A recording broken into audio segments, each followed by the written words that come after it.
Section 1. You will hear a woman phoning the secretary of a cycling club to find out about becoming a member. First, you have some time to look at questions 1 to 6.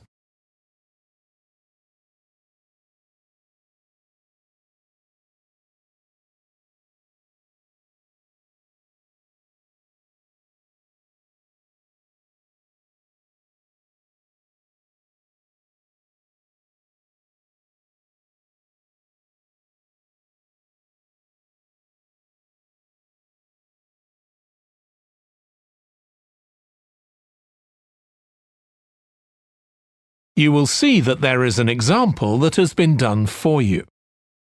On this occasion only, the conversation relating to this will be played first. Hello, South City Cycling Club. Oh, hi. I want to find out about joining the club. Right, I can help you there. I'm the club secretary and my name's Jim Hunter. Oh, hi, Jim. The club secretary's name is Jim Hunter, so Hunter has been written in the space. Now we shall begin. You should answer the questions as you listen because you will not hear the recording a second time. Listen carefully and answer questions 1 to 6. Hello, South City Cycling Club. Oh, hi. I want to find out about joining the club. Right, I can help you there. I'm the club secretary and my name's Jim Hunter. Oh, hi, Jim. So, are you interested in membership for yourself? That's right. Okay, well, there are basically 2 types of adult membership. If you're pretty serious about cycling, there's the full membership.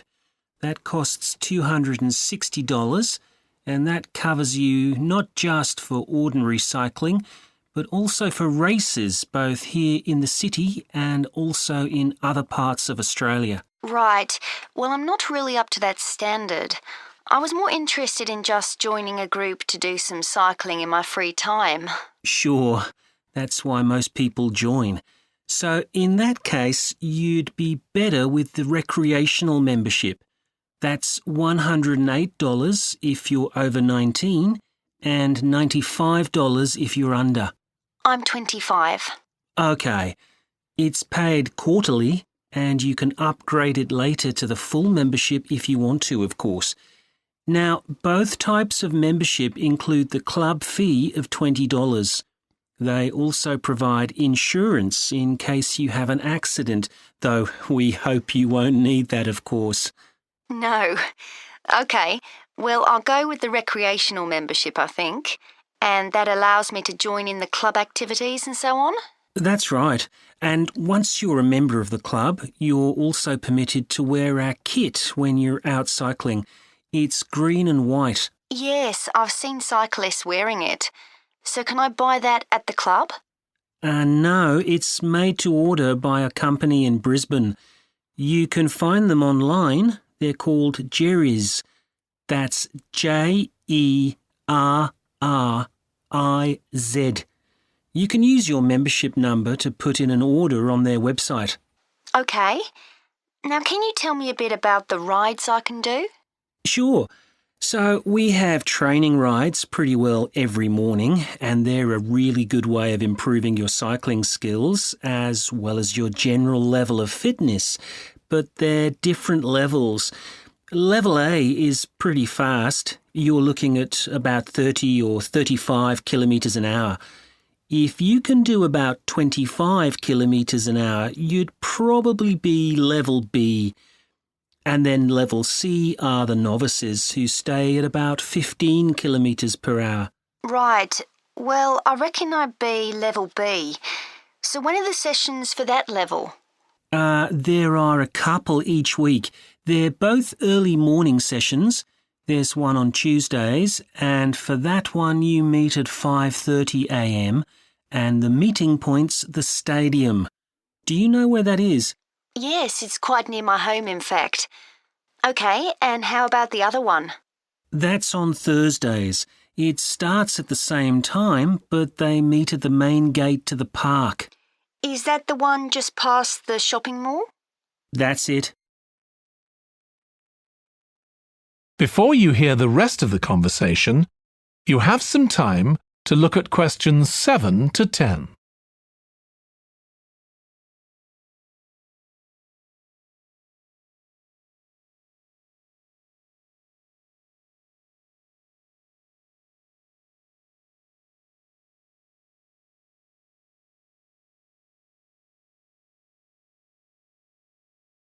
Now listen and answer questions 7 to 10.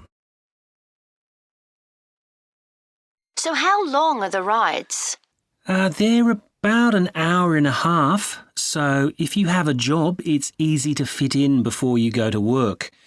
And the members often go somewhere for coffee afterwards, so it's quite a social event. Okay, that sounds good. I've only just moved to the city, so I don't actually know many people yet. Well, it's a great way to meet people. And does each ride have a leader? Sometimes, but not always. But you don't really need one. The group members on the ride support one another anyway. How would we know where to go? If you check the club website, you'll see that the route for each ride is clearly marked. So you can just print that out and take it along with you. It's similar from one week to another, but it's not always exactly the same. And what do I need to bring? Well, bring a bottle of water and your phone. You shouldn't use it while you're cycling, but have it with you. Right. And in winter, it's well before sunrise when we set out, so you need to make sure your bike's got lights. That's okay. Well, thanks, Jim. I'd definitely like to join. So what's the best way of going about it? You can... That is the end of section 1. You now have half a minute to check your answers.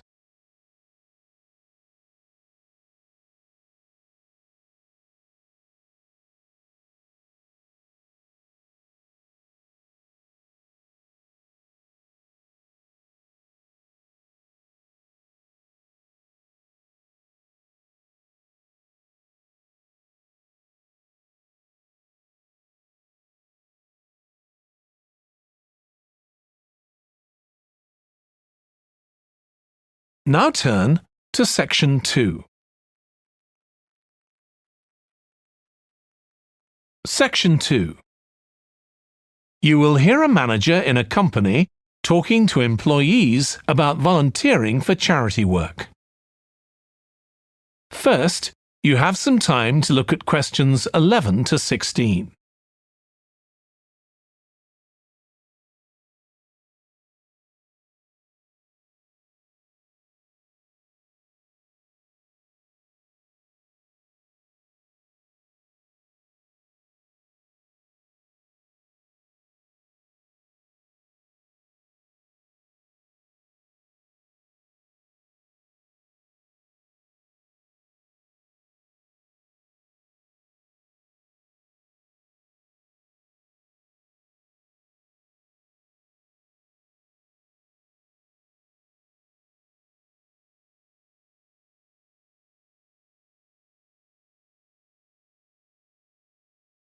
Now listen carefully and answer questions 11 to 16. Thanks for coming, everyone.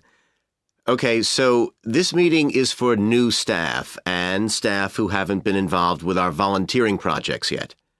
So, basically, the idea is that we allow staff to give up some of their work time to help on various charity projects to benefit the local community.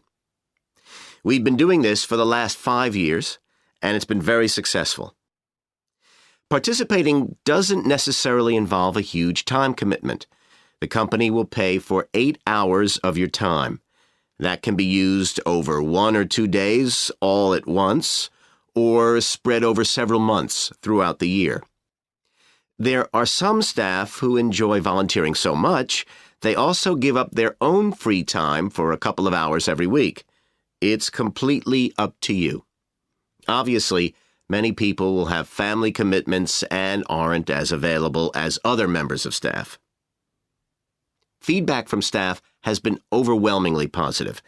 Because they felt they were doing something really useful, nearly everyone agreed that volunteering made them feel more motivated at work.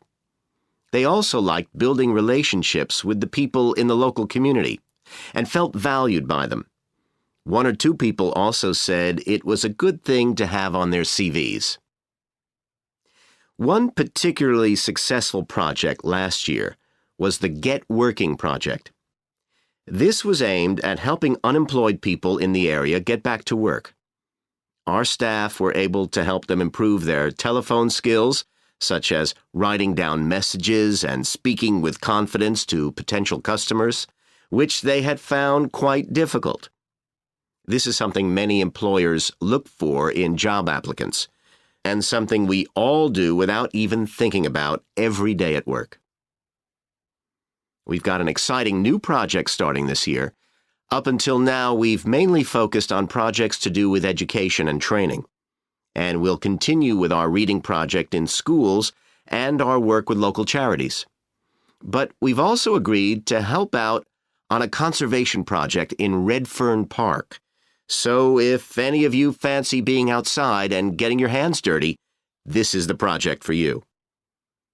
I also wanted to mention the annual Digital Inclusion Day, which is coming up next month. The aim of this is to help older people keep up with technology. And this year, instead of hosting the event in our own training facility, we're using the ICT suite at Hill College, as it can hold far more people. We've invited over 60 people from the Silver Age Community Center to take part, so we'll need a lot of volunteers to help with this event. If you're interested in taking part, please go to the volunteering section of our website and complete the relevant form.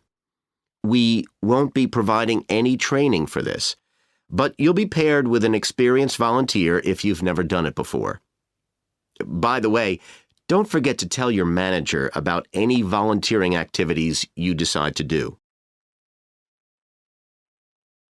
Before you hear the rest of the talk, you have some time to look at questions 17 to 20.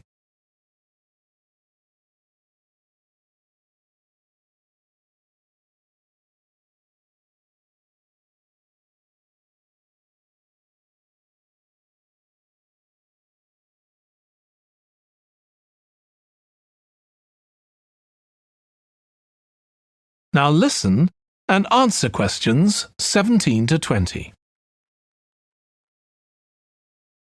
The participants on the Digital Inclusion Day really benefited. The majority were in their 70s, though some were younger, and a few were even in their 90s. Quite a few owned both a computer and a mobile phone, but these tended to be outdated models. They generally knew how to do simple things like send texts, but weren't aware of recent developments in mobile phone technology. A few were keen to learn, but most were quite dismissive at first. They couldn't see the point of updating their skills. But that soon changed. The feedback was very positive. The really encouraging thing was that participants all said they felt much more confident about using social media to keep in touch with their grandchildren, who prefer this form of communication to phoning or sending emails. A lot of them also said playing online games would help them make new friends and keep their brains active. They weren't that impressed with being able to order their groceries online, as they liked going out to the shops, but some said it would come in handy if they were ill or the weather was really bad.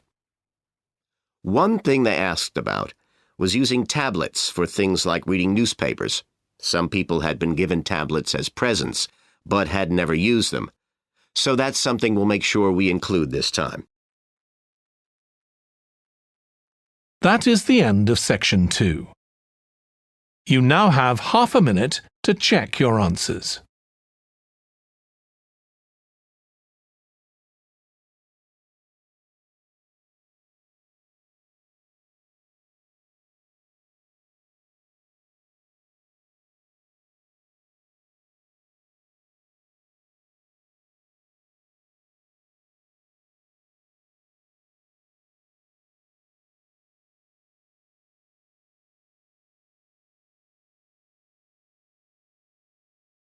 Now turn to Section 3.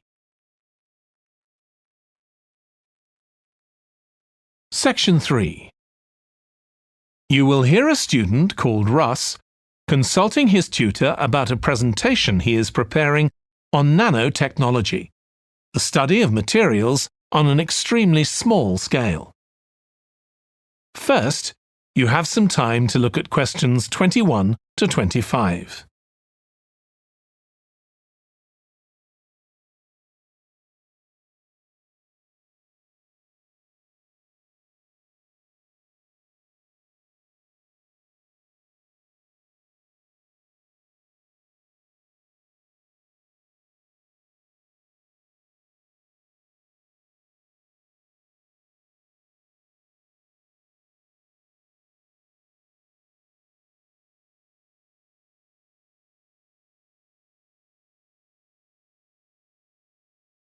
Now listen carefully and answer questions 21 to 25. Come in, Russ. Thank you. Now, you wanted to consult me about your class presentation on nanotechnology. You were due to give it next week, aren't you? That's right, and I'm really struggling.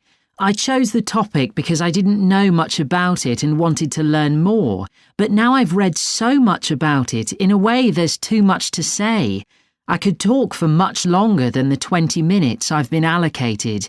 Should I assume the other students don't know much and give them a kind of general introduction, or should I try and make them share my fascination with a particular aspect? You could do either, but you'll need to have it clear in your own mind. Then I think I'll give an overview. OK. Now, one way of approaching this is to work through developments in chronological order. On the other hand, you could talk about the numerous ways that nanotechnology is being applied. You mean things like thin films on camera displays to make them water repellent and additives to make motorcycle helmets stronger and lighter? Exactly. Or another way would be to focus on its impact in one particular area, say medicine or space exploration. That would make it easier to focus. Perhaps I should do that. I think that would be a good idea. Right. How important is it to include slides in the presentation? They aren't essential by any means, and there's a danger of tailoring what you say to fit whatever slides you can find. While it can be good to include slides, you could end up spending too long looking for suitable ones. You might find it better to leave them out. I see. Another thing I was wondering about was how to start. I know presentations often begin with, first I'm going to talk about this, and then I'll talk about that. But I thought about asking the audience what they know about nanotechnology. That would be fine if you had an hour or two for the presentation, but you might find that you can't do anything with the answers you get, and it simply eats into the short time that's available. So maybe I should mention a particular way that nanotechnology is used to focus people's attention. That sounds sensible. What do you think I should do next? I really have to plan the presentation today and tomorrow. Well, initially, I think you should ignore all the notes you've made, take a small piece of paper and write a single short sentence that ties together the whole presentation. It can be something as simple as, nanotechnology is already improving our lives. Then start planning the content around that. You can always modify that sentence later if you need to. OK. Before you hear the rest of the discussion, you have some time to look at questions 26 to 30.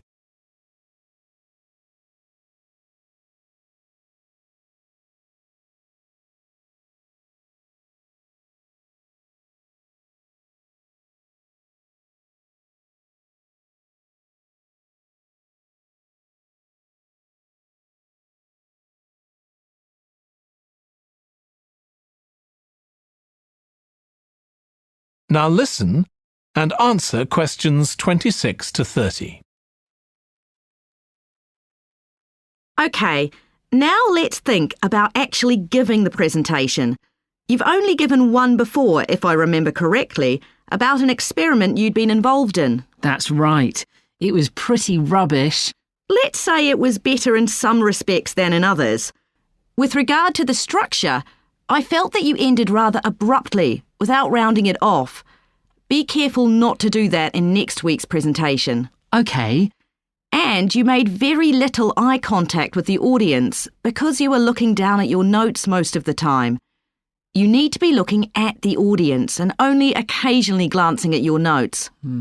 Your body language was a little odd. Every time you showed a slide, you turned your back on the audience so you could look at it. You should have been looking at your laptop. And you kept scratching your head, so I found myself wondering when you were next going to do that, instead of listening to what you were saying. Oh dear. What did you think of the language? I knew that not everyone was familiar with the subject, so I tried to make it as simple as I could. Yes, that came across.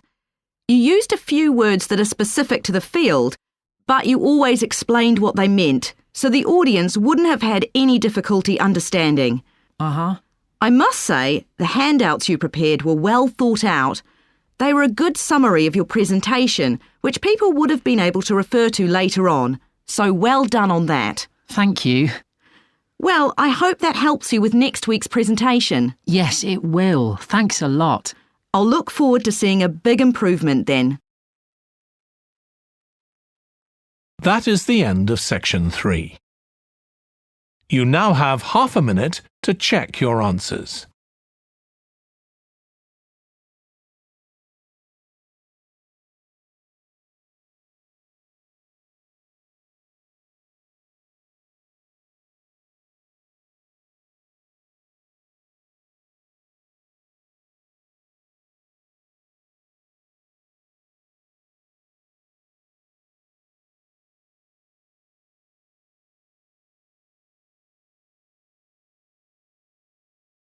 Now turn to section 4.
Section 4. You will hear a lecturer in psychology talking about a type of memory. First, you have some time to look at questions 31 to 40.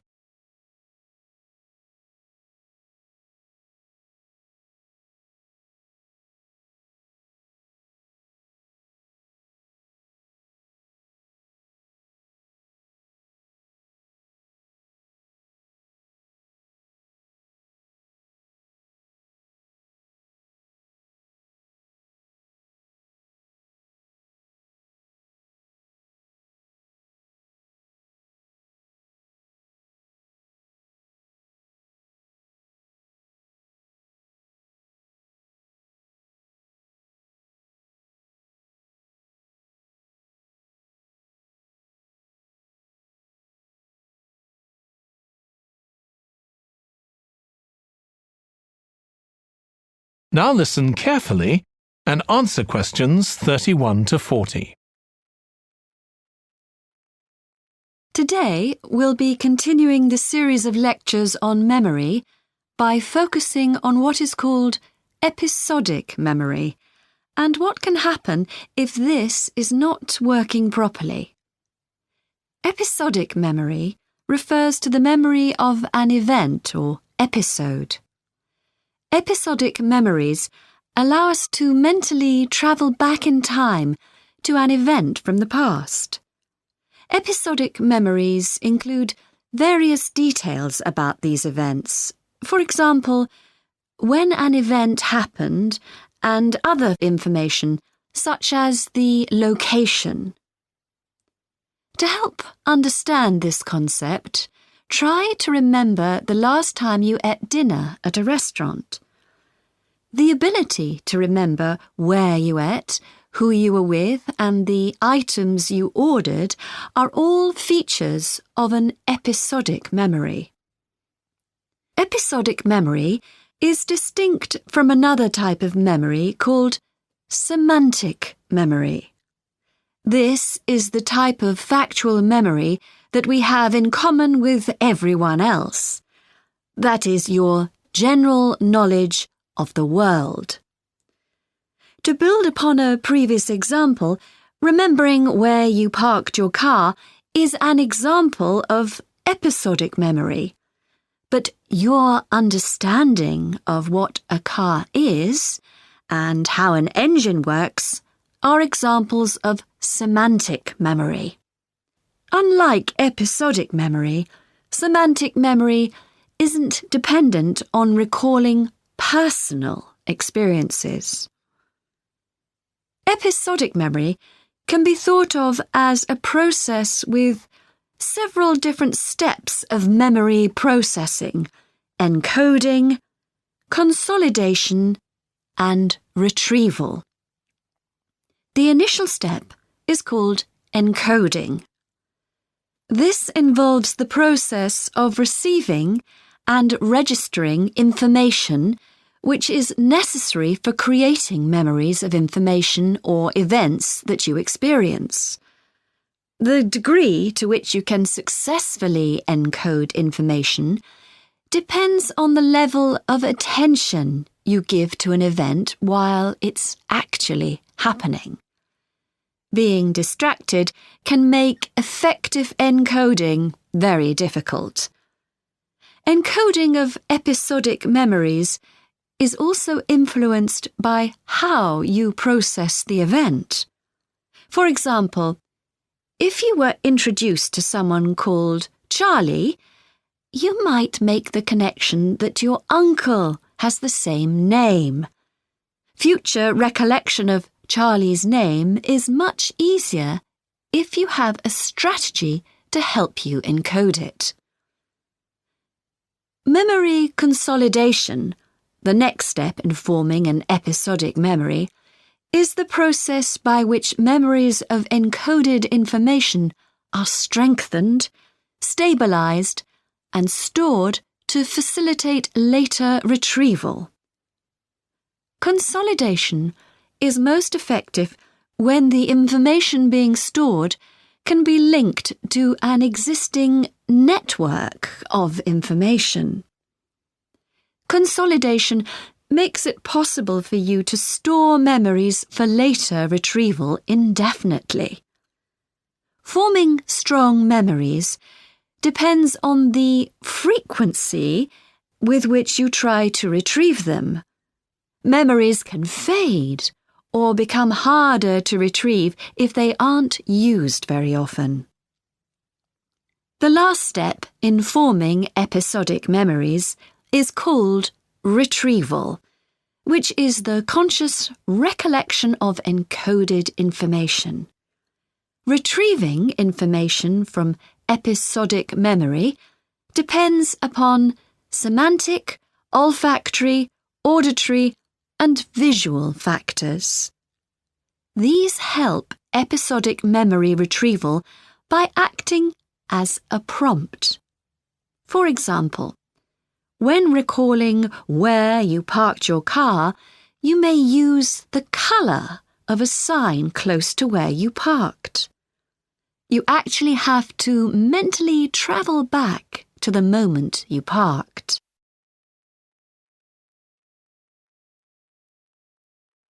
There are a wide range of neurological diseases and conditions that can affect episodic memory. These range from Alzheimer's to schizophrenia to autism.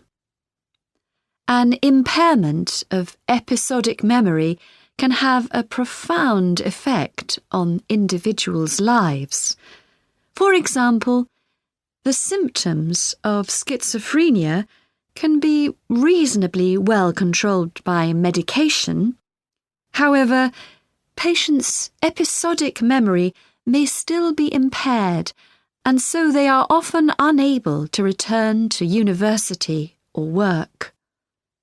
Recent studies have shown that computer-assisted games designed to keep the brain active can help improve their episodic memory.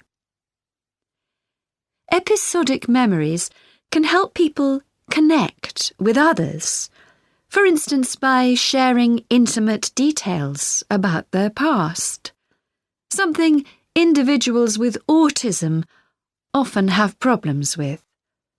This may be caused by an absence of a sense of self.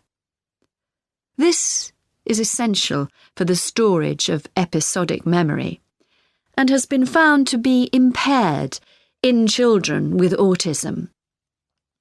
Research has shown that treatments that improve memory may also have a positive impact on children's social development.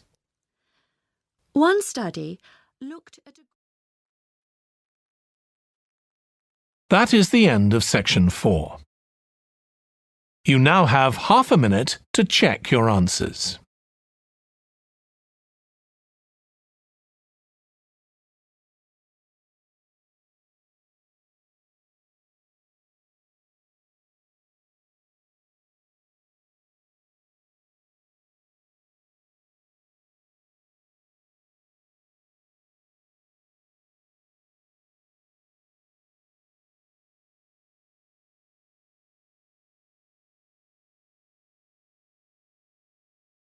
That is the end of the listening test. In the IELTS test, you would now have 10 minutes to transfer your answers to the answer sheet.